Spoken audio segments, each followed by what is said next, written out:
Well, hello once again folks, thanks for joining me on the second video of me producing this industrial TV stand.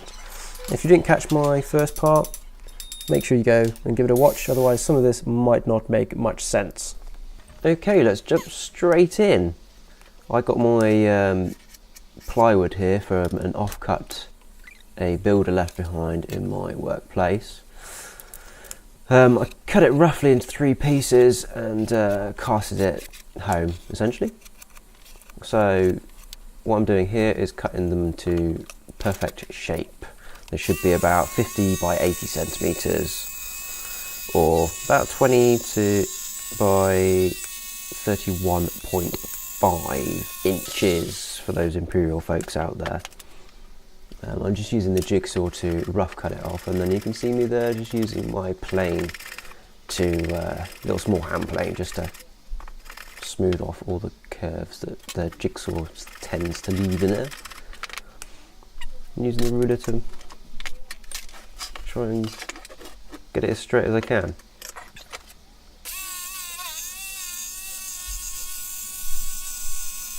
Looks like my hair's about to be caught in the jigsaw there. It's not very practical. You can't tell, but I am actually using safety glasses. It's quite important. I've only got 2 pairs of eyes. And voila! There we have them rough cut to shape. Now here, I'm actually going to use the same plane to even them all together. So I clamp them all together and turn it all around and make sure they're all nice and flat. It's a sure way of getting them all identical. Quick bit of sanding. Now in this plywood, it is kind of more of a building material rather than a fine joinery material, so it's actually got a lot of blemishes and stuff in it, which is a bit annoying, but I think it's alright in the end. What I'm doing here is just using my plane again, just on the corners, just to make it all nice and rounded off. Now here I'm actually going to just plot the screw holes straight from the steel frame. The easiest way to do that is to knock some nails through where you want them. You leave little indentations on the other side and then you just drill them out. I'm going to drill some little pilot holes with my handy little hand drill there. You know, one of these days I'm actually going to get a power drill. Not a power drill, a hand drill, battery operated one. But I have a bit of a thing for old tools. Yeah, there's me just screwing it together quickly. It's kind of difficult to get it square, but doesn't matter at this point. I'm doing the exact same thing here. And it kind of comes together a little bit more. It's a nice view of the little drill there. It's a pretty thing, that one.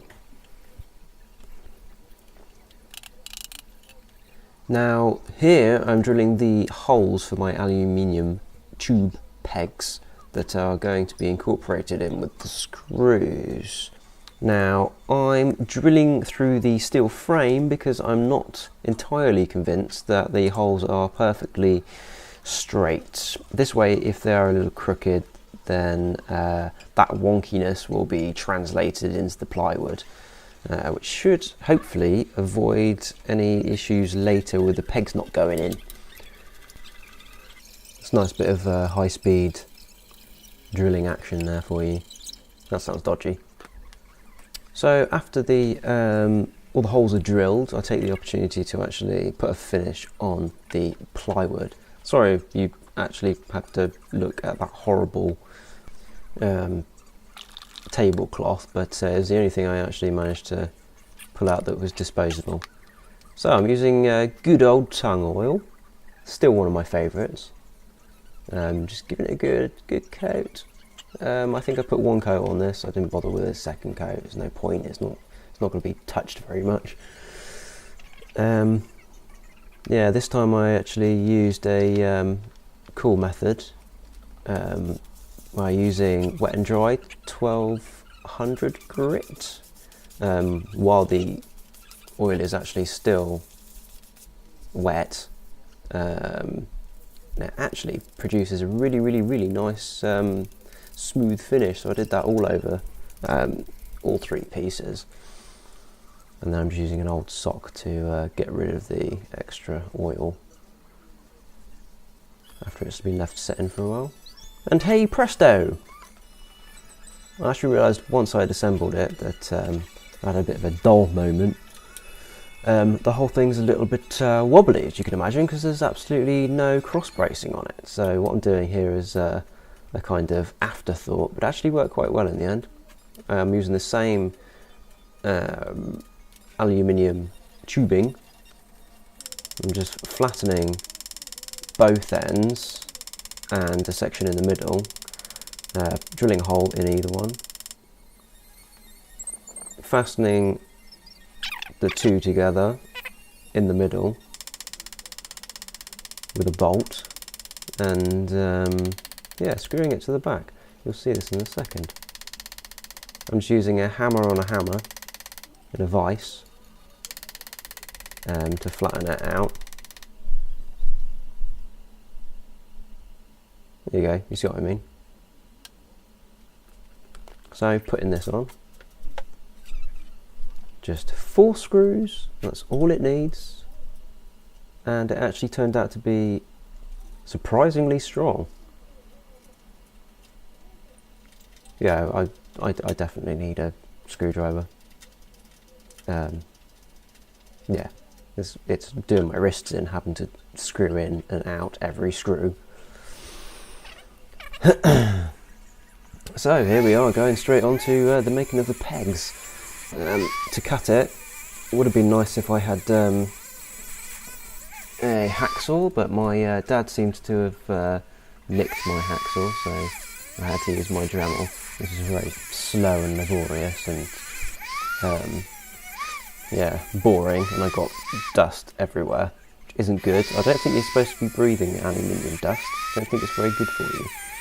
Pretty sure it's pretty bad for you, but there we go, make do. Only a little bit, it's fine.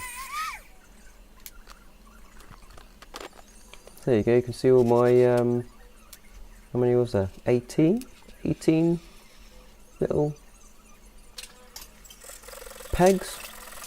Now, the next part was a bit of an afterthought as well. I thought if I knock a peg into the frame a little bit too far, I'm going to have to pull the entire thing apart to get the peg out and fix it.